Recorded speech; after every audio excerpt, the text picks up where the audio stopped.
Hey, welcome to The Explainer.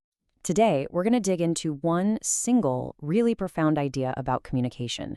And, it might just change how you handle your toughest conversations. It's not about finding that perfect, witty comeback. Nope. It's about recognizing the incredible power of saying nothing at all. All right, let's get into it. So this quote right here, this is the bedrock for our whole explainer today. At first glance, yeah, it seems simple enough, but when you really start to pull it apart, you realize just how much wisdom is packed in there. It's telling us that our words, they're a valuable resource. They can actually be wasted. And it completely reframes silence, not as weakness, but as a real source of strength. Let's look at that first part of the quote. Don't waste your words. That implies our words have a cost, right? And we've all felt this. I mean, you know that feeling of being just completely drained after a discussion that went absolutely nowhere. That's the cost. It costs us our energy, our peace of mind, and our time. But what does that actually mean, wasted words? Think about it.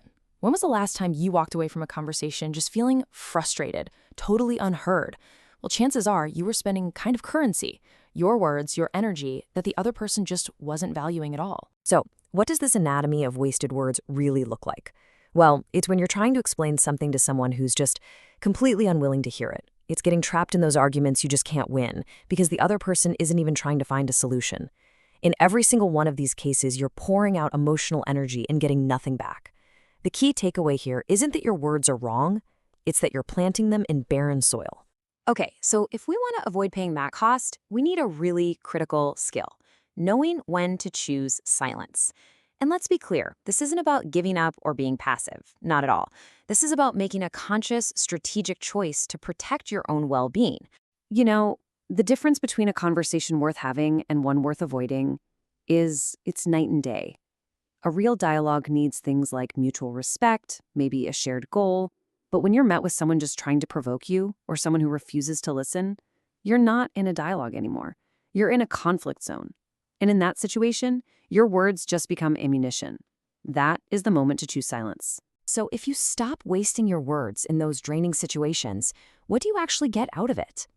This is where we get to explore that second half of the idea, where silence stops being an absence of sound and turns into a powerful, tangible presence. This tool actually has a name, strategic silence. And again, this is not about ignoring a problem or just bottling up your feelings. It's a deliberate, conscious choice to withhold your words. Why? As an act of self-preservation and emotional control. You are choosing to disengage from a dynamic that simply doesn't serve you. So how does this power actually work? Well, first off, an argument needs fuel from both sides to keep burning. When you go silent, you starve the fire of oxygen. Second, it shows incredible emotional control. The person trying to get a rise out of you, they expect a reaction. When you don't give them one, you instantly take back control of the situation.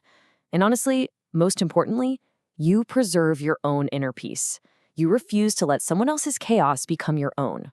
You see, this whole thing is about redefining what strength even looks like. We often think the strongest person is the one with the last word, the sharpest comeback. But sometimes the strongest person in the room is the one who realizes their peace is way more valuable than winning some pointless argument. And that brings us right back to where we started, the most powerful thing you can do. It's not passive, it's not weak, it's powerful. It's about saving your energy for the conversations that actually matter, with the people who are actually willing to listen. So the final question I want to leave you with is this.